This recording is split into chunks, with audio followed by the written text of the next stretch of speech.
பிஸ்மில்லாஹ் ரஹ்மான் ரஹீம். கண்ணிமிக்க சகோதர சகோதரிகளே, அல்லாஹின் நல்லடியார்களே, அஸ்ஸலாமு அலைக்கும் வரஹ்மத்துல்லாஹி வபரகாத்துஹு. அல்ஹம்துலில்லாஹ். அல்லாஹும்ம ஸல்லி அலா முஹம்மதின் வஅலா ஆலி முஹம்மதின் வபாரிக் வஸல்லிம்.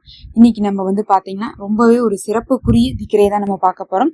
நபி மூசா அலைஹிஸ்ஸலாம் அவர்களுக்கு 5000 வருடத்துக்கு முன்னாடியே பாத்தீங்கன்னா பலன் கொடுத்த ஒரு திக்ருன்னு சொல்லலாம்.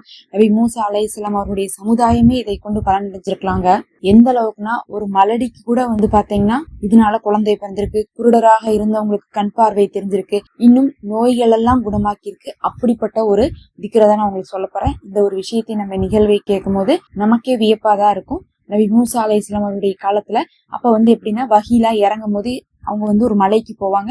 மலையில இருந்துதான் என்ன பண்ணுவாங்கன்னா வஹியை கேட்டுட்டு மக்களுக்கு சொல்லுவாங்க. அப்ப கொஞ்சம் நாளைக்கு ஒரு தடவை போயிட்டு வருவாங்க அழைப்பு வரப்பெல்லாம். அப்படி போகும்போது ஒரு பெண்மணி சொல்றாங்க, எனக்கு திருமணமாய் ரொம்ப வருஷம் ஆகுது, எனக்கு குழந்தை இல்லை, எனக்காக துவா செய்யுங்க மூசான்னு சொல்றாங்க. அவங்களும் மூசா நபியும் என்ன பண்றாங்க, துவா செய்யறேன்னு சொல்றாங்க. அப்புறம் துவா கேட்கும் போதுதான் தெரியுது அவங்களுடைய விதியில குழந்தை அப்படிங்கிறது இல்லைன்னு சொல்லிட்டு எழுதப்பட்டிருக்குன்ட்டு.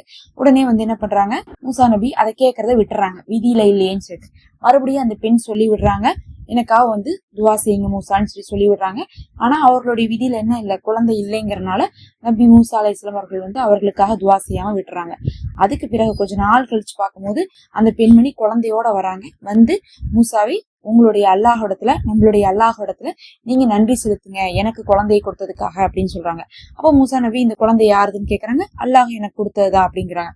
மூசா நபிக்கு ஒரே ஷாக்கு. ஏன்னா அல்லாஹுடைய பதில் என்னது, ஏற்கனவே விதியிலே இவங்களுக்கு எழுதப்படல அப்படிங்கறதுதான். அப்படி இருக்கும்போது எப்படி இவங்களுக்கு குழந்தை வந்துச்சுன்னு சொல்லிட்டு மூசா நபிக்கு ஒரே யோசனையாவே இருக்கு. அதை பத்தி அல்லாஹ்விடத்திலயும் மூசா அலைஹிஸ்ஸலாம் மக்கள் கேக்குறாங்க. என்ன கேக்குறாங்கன்னா, நீதான் விதியில இல்லைன்னு சொல்லிட்டு அப்புறம் ஏன் அவர்களுக்கு கொடுத்தேன்னு கேக்குறாங்க. இது எதுக்காக கேக்குறாங்கன்னு பாத்தீங்கன்னா, இப்ப நான் ஒரு நபியா இருக்கிறேன், நான் சொல்லியிருக்கேன் விதியில உங்களுக்கு இல்ல, அல்லாஹ் உங்களுக்கு குழந்தைய விதியில இல்லைன்னு சொல்லிட்டான்னு சொல்லிட்டு அந்த பெண்மணிட்டு நான் சொல்லிட்டேன்.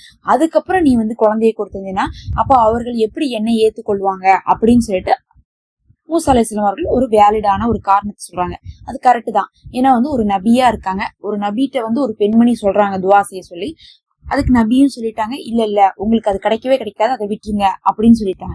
அதுக்கு பிறகு அந்த பெண்மணி கிடைச்சா அவங்க என்ன பண்ணுவாங்க, அப்ப நபியை நம்பி கேட்க சொன்னது என்ன ஆயிரும், அந்த இடத்துல வீணா போயிருமே அப்படிங்கிற மாதிரி கேக்குறாங்க.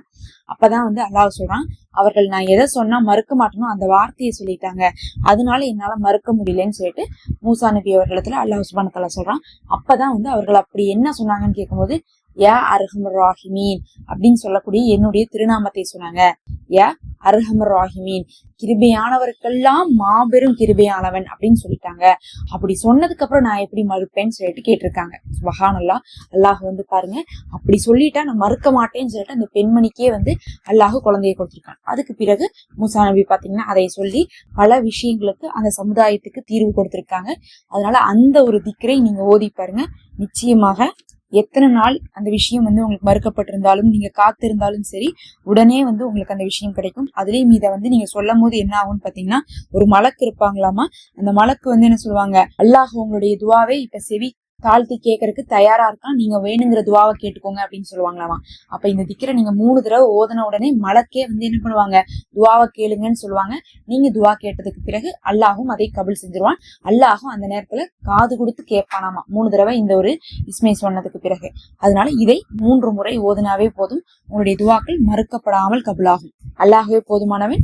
நம்ம பயன் தரக்கூடிய அமல்களை குறுகிய நேரத்துல போட்டுட்டு இருக்கோம். மறக்காம சப்ஸ்கிரைப் பண்ணிக்கோங்க. இந்த வீடியோக்கு ஒரு லைக் கொடுத்துக்கோங்க. நம்ம சேனல்ல மெம்பர்ஷிப் இருக்கு, ஹதியாவாக ஜாயின் பண்ணிக்கோங்க.